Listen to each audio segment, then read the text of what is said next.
फिर उस पत्थर को दर्द का एहसास रहे न किसी हसीमत का अंदेशा।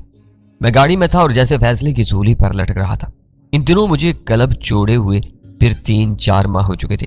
अब फिर क्लब का दरवाजा मेरे सामने था और मैं उसके अंदर जाने का तहैया कर रहा था। तकरीबन 8 घंटे तक ये शदीद जज्बाती कैफियत जारी रही।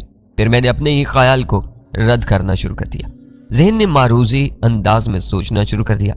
इससे पहले भी तो कितने मौके आए थे जब मैंने पूरी तनदेही और मुस्तकिल मिजाजी के साथ मार्शल आर्ट से नाता जोड़ने का तहैया किया था।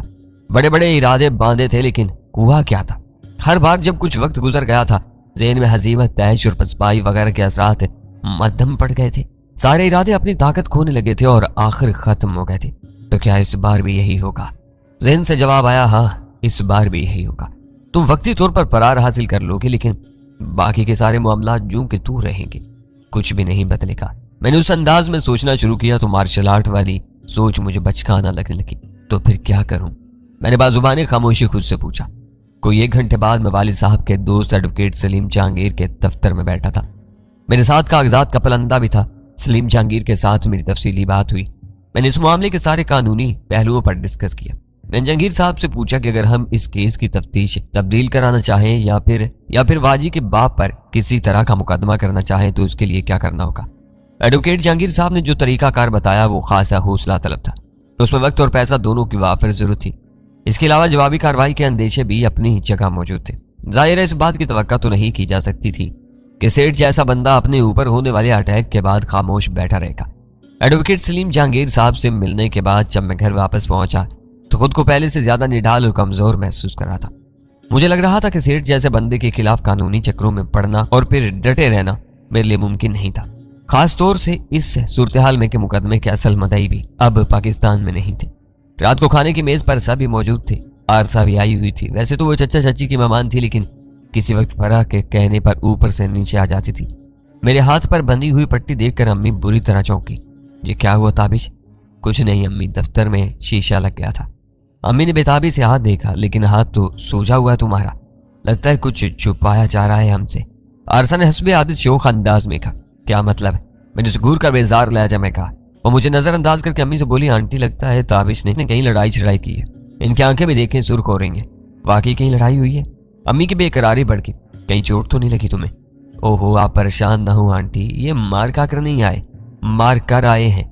मेरा तजुर्बा कह रहा है कि इन्होंने मारा है किसी को। जो मार खाकर आता है इसकी आंख या नाक वगैरह पर चोट लगती है, जो मारता है उसके हाथ के बाहर की तरफ। अब देखें जरा इन्हें चोट कहाँ लगी हुई है।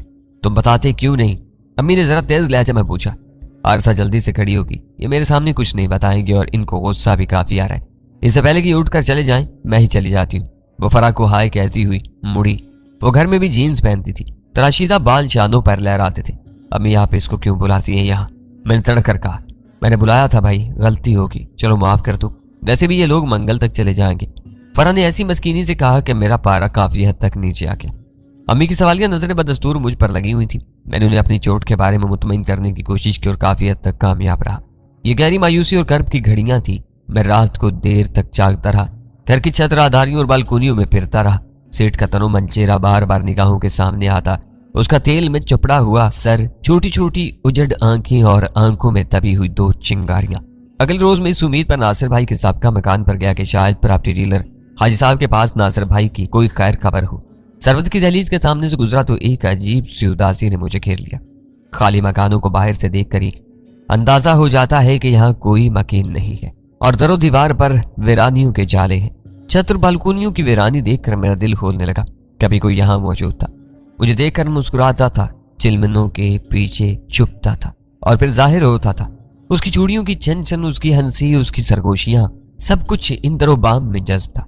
मुझे लगा कि यह मकान भी अपने अचानक रूठ जाने वाले मकीनों को मेरी तरह बेपनाह शिद्दत से याद कर रहा है। मैं हाजी साहब के पास पहुंचा। उनके पास चंद लोग बैठे थे।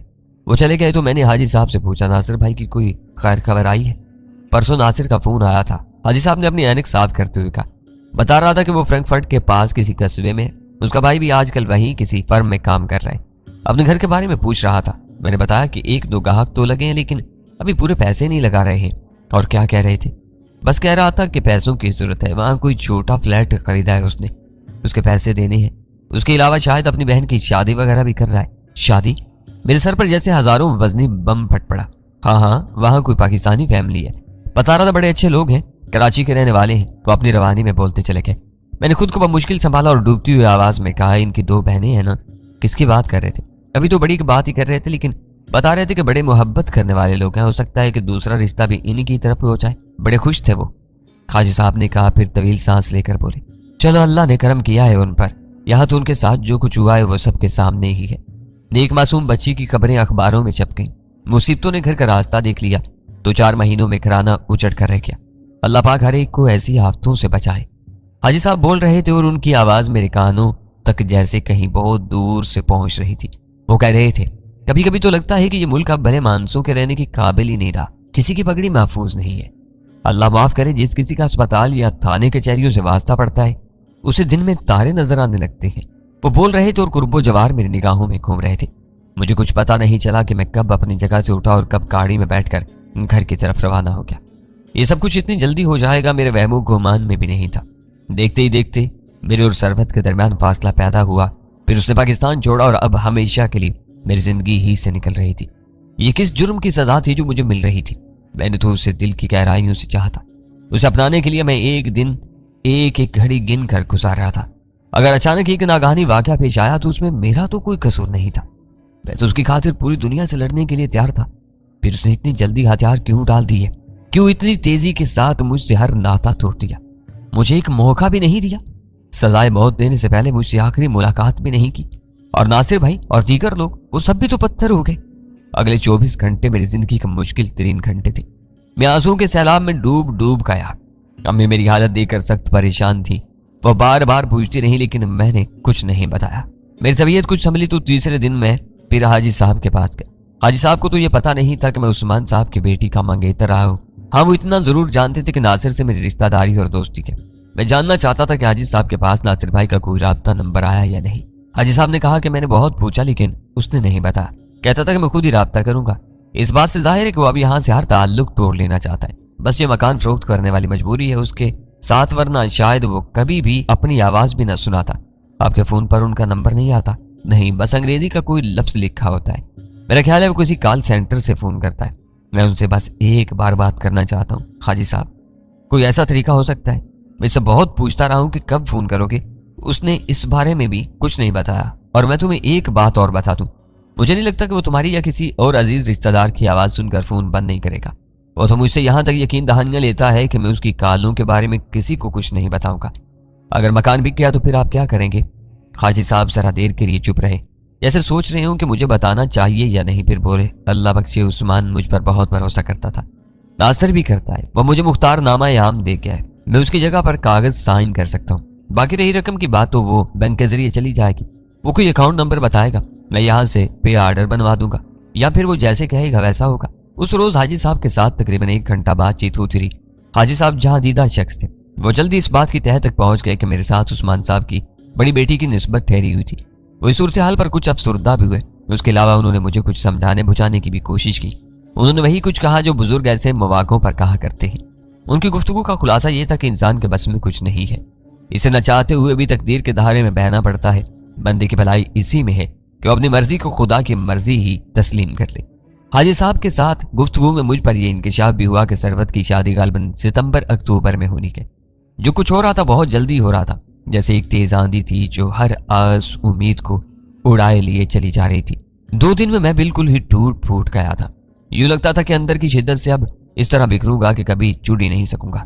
मैं सोचा करता था कि लोग नशा क्यों करते हैं, क्यों खुद फरामोशी में गर्क हो जाते हैं। अब इन सवालों का जवाब मिल रहा था। मैं जो कभी किसी नशे के करीब नहीं गया था, नशे की तलब महसूस कर रहा था। जी चाहता था कोई ऐसी शय हो जो मेरे एहसास की छुरी को कुंद करके मुझे दुख के कचोखों से बचा ले। मैंने जिंदगी में पहली बार संजीदगी से सिगरेट को हाथ लगाया और एक ही रात में कई पैकेट फूंक डाले। कुछ सुकून बख्श गोलियां मेरे पास मौजूद थी, वो मैंने इकट्ठी ही 3-4 खा ली। बहुत देर तक बेकरार फिरता रहा। फिर रात आखिरी पहर नींद आ गई। दोबारा आंख खुली तो 10-11 बज चुके थे। लगता था कि घर में कोई नहीं है।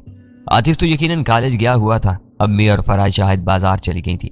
मेरा सर भारी था और हवास पर अभी तक कनूदगी छाई हुई थी। मैं दरवाजा खुला और आरसा की शक्ल नजर आई। उसने पतलून और आधे बाजू की शर्ट पहन रखी थी। शर्ट प्याज के छिलके की तरह हल्की फुल्की थी और इन पहनावों में से थी जो जिस्म को छुपाने के बजाय नुमाया करने का काम देती है। मैंने उसे देखकर बुरा सा मुंह बनाया। वो अंदर आते हुए बोली, आप जनाब की आंख आकर खुल ही गई। क्या बात है? मैंने बेरुखी से कहा। आपकी अम्मी जान आपको साथ ले जाना चाहती थी, लेकिन फिर वो अकेले ही चली गई। फरा भी साथ गई है और फूफो फूफा भी। कहाँ गए हैं? फौतगी हो गई है। शेखुपुरा में आपकी कोई खाला थी शायद, रशीदा नाम था उनका। काफी अरसा से बीमार थी। मैं समझ गया कि वो किन का जिक्र कर रही है। उन्हें अम्मी बड़ी आपा कहती थी। वो रिश्ते में अम्मी की चच्चा जात थी। अब घर में कौन है? मैंने पूछा। बस मैं और मम्मी, वो भी ऊपर एसी लगाकर और लंबी तान कर सोई हुई है। मैं खामोश हो गया। वो थोड़ी देर तक मेरे बोलने का इंतजार करने के बाद गोया हुई। आंटी जाते जाते कह गई थी, ताबी सोया हुआ है, जब जाके तू उसे बता देना। इतला का शुक्रिया, मैंने रुखाई से कहा। लेकिन वो कुछ और भी कह गई थी। आपके कपड़े वो इस्त्री कर गई हैं, अगर आपको नाश्ता वाश्ता करना है तो वो मैं तैयार कर देती हूँ। नहीं, मेरी तबीयत खराब है, मैंने जल कर कहा। मैं इस बात पर कुड़ रहा था कि अम्मी मेरे ना चाहने के बावजूद इस आफत को मेरे सर पर मुसल्लत कर देती थी।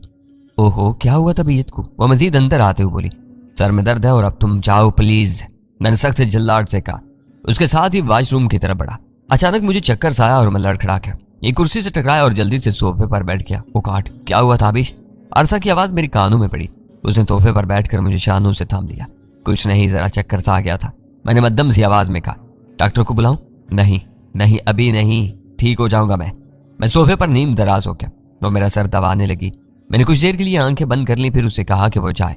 आप आराम से लेटे रहो, उसने रौब से कहा और मेरा सर अपने जानों पर रख लिया। एकदम मेरे जिस्म में बरकी लहर तोड़ गई। मैं सकता सदा सा लेटा रहा। आवाज पर छाई हुई गनूद की एक सफेद धुंध की तरह मेरे इर्द गिर्द फैली हुई थी। अरसा के जवान जिस्म की कुर्बत ने जैसे एकदम मेरे दिलो दिमाग पर शबे खून मारा। मुझे लगा कि मैं अंदर से टूट रहा हूँ, बिखर रहा हूँ। शायद मायूसी और दुख के बेपनाह बोझ ने मुझे मिसमार करना शुरू कर दिया था। मेरी खामोशी ने अरसा की हौसला अफजाई की। उसने मेरा सर मजीद अच्छी तरह अपने जानों पर ले लिया। वो आहिस्ता आहिस्ता दबाने लगी, मेरे बालों में उंगलियां चलाने लगी। उसने मेरी कमीज के बटन खोल दिया और मेरे सीने को भी अपने हाथ के आछी लम्स से आशना किया। उसकी सांसें मेरी सांसों से टकरा रही थी। मैंने कसमसा कर अपना हाथ उसके ओरियाम बाजू पर रख दिया। ज़हन पर छाई हुई धुंध गहरी होने लगी। मर्द और औरत की दरमियानी कशिश एक आफाकी सच्चाई है। इस कशिश के सबब मर्द और जन की कुर्बत अपना रास्ता खुद तलाश कर लेती है। 3-4 मिनट बाद ये सूरत हाल थी कि हम दोनों सोफे के करीब दबीज कालीन पर साथ साथ लेटे थे। अरसा ने मुझे बाहों में लिया हुआ था और मेरे होंठ उसके तपते चेहरे पर भटक रहे थे। एक बार तकल्लुफ के पर्दे उठे और झिझक कम हुई तो मैं वाकई बिखरने लगा। मैंने जवाबी कार्रवाई करते हुए उसे अपनी बाहों के इशारे में लिया, उसे बेतरह झंझोड़ा और फिर बेतरतीब करके रख दिया। ये मोहब्बत नहीं थी, ये मायूसी थी, बदतरीन फ्रस्ट्रेशन था। जब बंदा बिखरता है तो इस तरह टुकड़े टुकड़े होकर पस्ती में गिरने लगता है। मेरी अंधाधुंध पेशकदमी देखकर आरसा संभली और मुझे पीछे धकेलते हुए बोली, कोई आ न जाए। मैं जैसे चौंक कर रह गया और उसके साथ ही बहुत खिफत भी महसूस हुई। वो मुझे मुस्कुराती नजरों से देखते हुए बाहर चली गई। इन लोगों को मंगल के रोज वापस चले जाना था, मगर फिर उनके कयाम में 1 हफ्ते का इजाफा हो गया। अब पता नहीं कि ये इजाफा अरसा की ख्वाहिश पर हुआ था या कोई और वजह थी। बहरहाल चच्ची ने यही बताया कि ये लोग अब अगले सोमवार को वापस जाएंगे। मैं मुसलसल सिगरेट फूंक रहा था और सुकून बख्श गोलियां भी खा रहा था। पहले दिन वाले वाकया के बाद अरसा अक्सर मौका देकर मेरे कमरे में चली आती थी और थोड़ी सी धींगा मस्ती करके लौट जाती थी। ज्यादातर उसे दोपहर को मौका मिलता था जब फरा और आतिफ कॉलेज में होते थे और अम्मी सब्जी वगैरह लेने मार्केट जाती थी। वो मेरी टूट फूट से फायदा उठा रही थी और ऐसा करते हुए उसके चेहरे पर एक फातियाना चमक आ जाती थी। उस दिन भी वालदा के बाजार जाने के बाद मेरे कमरे में आ गई। मेरे ज़हन में गोलियों का गुबार सा भरा हुआ था, हाथ पांव भारी हो रहे थे और हर तरह के तफक्कुरात दूर कहीं किसी और में चले गए थे। वो बड़ी इस्तियाल अंगेज लिबास में थी। अब 10-11 बज चुके थे, लेकिन उसने अभी तक एक हल्की सी मैक्सी पहनी हुई थी। वसी गिरेबान दावतें नजारा देता था। मैं बेड पर नीम दराज सिगरेट फूंक रहा था। उसने मेरी बड़ी हुई शेप पर हाथ फेरा, फिर सिगरेट मेरे होंठों से निकालते हुए बोली, अच्छे बच्चे सिगरेट नहीं पीते। अच्छे बच्चे क्या करते हैं? मैंने पूछा। अच्छे बच्चे अपनी अम्मी से बात करते हैं और उन्हें बताते हैं कि वो सारी पिछली बातें भूल भाल कर अब शादी करना चाहते हैं। वो मेरे ऊपर लद सी गई। लेकिन अगर अच्छे बच्चे शादी करना ही ना चाहें तो फिर उनके पास नहीं बैठना चाहिए, इसमें खतरा होता है। वो जरा संजीदगी से बोली। मैं खामोश रहा। वो कुछ देर बाद बोली, तो मैं जाऊं? इसका मतलब है आज तुम जाने के लिए आई हो? मैं तो नहीं जा रही, आप जनाब मुझे भेज रहे हैं। वो अदा से बोली। मैं कहाँ भेज रहा हूँ? मैं तो चाहता हूँ कि अभी और इसी वक्त तुमसे शादी कर गुजरूं। मैंने मखमूर लहजे में कहा और उसे अपनी तरफ खींच लिया। 3-4 मिनट हम एक दूसरे में उलझे रहे। वो एक माहिर फनकार की तरह आहिस्ता आहिस्ता मेरी प्यास बढ़ाती थी और फिर एकदम शराब बनकर ओझल हो जाती थी। उसके कुर्ब में एक आग सी थी। उस आग में जलते हुए ना जाने क्यों बार बार शरबत की कुर्बत ही याद आ जाती थी। शरबत के लम्स में वही चांदनी की सी ठंडक थी जो धीरे धीरे दिल पर असर करती है और रूह में उतर जाती है। वो बेशक धूप जितनी रोशन नहीं होती मगर उसका हुस्न जुदा तासुर रखता है। शरबत के साथ तन्हाई में गुजारे हुए वक्त के चंद छोटे मोटे टुकड़े मेरी जिंदगी का सरमाया थे। गुजरने वाले हर लम्हे के साथ मैं मजीद टूट फूट रहा था। मैंने दफ्तर में छुट्टी की दरख्वास्त भेज दी थी। अब पता नहीं वो मंजूर हुई थी या नहीं। मैं सारा दिन घर में पड़ा ईंटता रहता। अपने लिबास और हुलिये की वजह से भी बिल्कुल बेपरवाह हो गया था। किसी वक्त फ्रिज खोलकर खाना शुरू कर देता, गले तक खुराक ठूंस लेता या फिर बंद कमरा करके सीडी प्लेयर पर उल्टी सीधी फिल्में देखता रहता। अम्मी बहुत परेशान थी। एक रोज उनकी इसरार पर मैंने उन्हें बता दिया कि वहां जर्मनी में अनकरीब सरवत की शादी होने वाली है। ये खबर सुनने के बाद अम्मी मुझसे नजरें नहीं मिला सकी। वो अच्छी तरह जानती थी कि ये जो कुछ हुआ है और हो रहा है इसमें उनके रवैये का भी अमल दखल है। वो खुद से पश्चिमान दिखाई देती थी और अंदर से बहुत दुखी भी थी। लेकिन अब तो जो कुछ भी था कमान से तीर निकल चुका था। एक शाम मुझे आरसा के कुर्ब की शदीद तलब महसूस हुई। आतिफ क्रिकेट खेलने गया हुआ था। अम्मी और फराह बाजार गई हुई थी। अगर इस वक्त वो आ जाती तो कुछ वक्त खुद फरामोशी में गुजारा जा सकता था। दरहकीकत इन दिनों में होशो हवास से बहुत दूर था और इखलाकी हालत बदतर होती जा रही थी। मैं आरसा की तलाश में सीढ़ियां चढ़कर बालाई मंजिल पर गया। चचा चाची की रहाइश उस बालाई पोर्शन ही में थी। सीढ़ियों के दरमियान एक गैलरी सी थी। जब मैं उस गैलरी के करीब से गुजरा तो अंदर से आरसा के बातें करने की मद्दम आवाज आई। वो किसी से मोबाइल पर मसरूफ गुफ्तगू थी। मैं वही सीढ़ियों की नीम तारीकी में खड़ा हो गया और खिड़की से कान लगाकर सुनने लगा। वो पिंडी में अपनी किसी सहेली से बात कर रही थी। उसकी आवाज में शोखी और तमस्खर था। वो राजदाराना लहजे में कह रही थी, जो कुछ हुआ है पिछले 10-15 दिनों में हुआ है यार। वो कहती है ना कि जो शाख झुकती नहीं वो कड़च करके टूट जाती है। कुछ देर तक आरसा दबी आवाज में हंसती रही, फिर बोली, हाँ यार, पहले तो यूं गर्दन अकड़ा कर पास से गुजरता था जैसे शहजादा चार्ल्स है, बल्कि उससे भी आगे की शय हो, पर अब एकदम सीधा हो गया है। 2-2 घंटे कमरे में मेरा वेट करता है। जाती हूं तो पालतू बकरे की तरह गर्दन झुकाकर सर मेरी गोद में रख देता है। एकदम सरेंडर कर रहा है। हाँ क्यों नहीं, अभी और सीधा करूंगी इसे। 2-4 दिन और हूं यहाँ, एकदम पेट बनाकर जाऊंगी। दूसरी तरफ से कुछ कहा गया। आरसा सुनती रही, फिर जवाब में बोली, यार तुम्हें तो पता ही है, ये आशिर तो खुद भी फ्लर्ट करता रहता है, मुझे उसकी परवाह नहीं है। करीबन 2 महीने से तो मुलाकात भी नहीं हुई है उससे। अब तो सुना है कि वो भी तेरे काउबॉय जमशेद की तरह इंग्लैंड जा रहा है। कुछ देर तक आरसा दबी दबी आवाज में हंसती रही, फिर शायद बैलेंस खत्म हो गया या फिर बैटरी जवाब थी कि वो हेलो फरियाल कहकर खामोश होगी। मैं जल्दी से सीढ़ियां उतर कर अपने कमरे में वापस आ गया। आरसा के अल्फाज जहरीले तीरों की तरह कानों को जख्मी कर रहे थे। इस बात में शुबे की कोई गुंजाइश नहीं थी कि वो अपनी दोस्त से मेरा ही जिक्र खैर कर रही थी। मुझे कभी भी ये खुशफहमी नहीं हुई थी कि आरसा मेरे साथ शुरू होने वाले ये जानी ताल्लुक में मुखलिस है। लेकिन अब अपने कानों से उसकी बातें और उसका लबो लहजा सुनकर सीने में आग से भड़क उठी थी। जी चाहा कि मेरे सामने हो तो मैं उसे तोड़ फोड़ कर रख दूं। इन दिनों में जिस शदीद हैजान और इखलाकी गिरावट के दौर से गुजर रहा था, मैं सब कुछ कर सकता था। उस रात मैंने मामूल से ज्यादा टैबलेट्स लिए और मामूल से ज्यादा सिगरेट फूंके। हकीकत यह है कि शराब वगैरह तक मेरी पहुंच नहीं थी, ना ही कोई इस तरह का दोस्त था, पर हो सकता है कि इन दिनों ये खाना खराब भी मेरे मुंह को लग जाती। अगले रोज दोपहर को आरसा से फिर मुलाकात हुई। उसका अंदाज हमेशा की तरह बेबाक था। वह सुबह मामूल मुझे अपने लम्स से आशना करती रही और उसके साथ साथ मुझ पर जोर देती रही कि मैं अपने घर वालों से बात करूं। वो भी अपने घर वालों को मनाने की कोशिश करेगी और यूं मोहब्बत में तरसे हुए दिल हमेशा के लिए एक हो जाएंगे। मैं खामोशी से उसकी मुनाफकाना बातें सुनता रहा और दिल ही दिल में खोलता रहा। मेरे साथ तन्हाई में उसकी हरकतों सकनात नहायत घाघ लड़कियों जैसी होती थी। इससे पहले न जाने वो कहाँ मुंह मार चुकी थी। किसी वक्त तो मेरी छठी हिस्स पुकार कर कहने लगती थी कि वो एक आबरू बाख्ता लड़की है। अगले रोज वो फिर आई। जो उसके जाने का वक्त करीब आ रहा था, वो वाशिगाफ होती जा रही थी और इस कोशिश में थी कि मुझसे शादी के बारे में कोई पुख्ता अहदो पैमान ले ले। मैं भी उस मौका से फायदा उठाने लगा। आज वालदा को बाजार से महीने भर की शॉपिंग करना थी। हमारे पास टाइम भी ज्यादा था। हमने गुर्बत के सफर में कई मरहले तेजी से तय किए। वो मुझे एक एक सीढ़ी चढ़ने का मौका देती थी और हर सीढ़ी पर अपनी कदर कीमत में इजाफे की ख्वाहिश रखती थी। इस नहायत जज्बाती और संगीन मुलाकात में एक मौका ऐसा आया कि वो मेरे सामने एक खुली किताब की हैसियत इख्तियार करने पर नीम अमाता होगी। ऐसी किताब जिसको मैं जहां से और जितना चाहे पढ़ सकता था। लेकिन इसी दौरान में बाजार से अम्मी का फोन आ गया कि सामान ज्यादा है, मैं गाड़ी लेकर आ जाऊं और उन्हें ले जाऊं। ये बड़ा बेमौका फोन था। सारा टेम्पो धरा रह गया। हमारे दरमियान तय हुआ कि हम कल 11 बजे के फौरन बाद फिर मिलेंगे। इंसान के अपने इरादे होते हैं और कुदरत के अपने, और होता वही है जो कुदरत को मंजूर होता है। यहाँ भी कुछ अजीब सी सूरत हाल रही। रात तक तो मुझे अगले दिन की मुलाकात का शदीद इंतजार रहा, जिसमें सनसनाहट जागती रही और सिफली ख्यालात दिलो दिमाग को उथल पथल करते रहे। लेकिन सुबह जब मैं सोकर उठा तो अंदरूनी कैफियत कुछ बदली बदली महसूस हुई।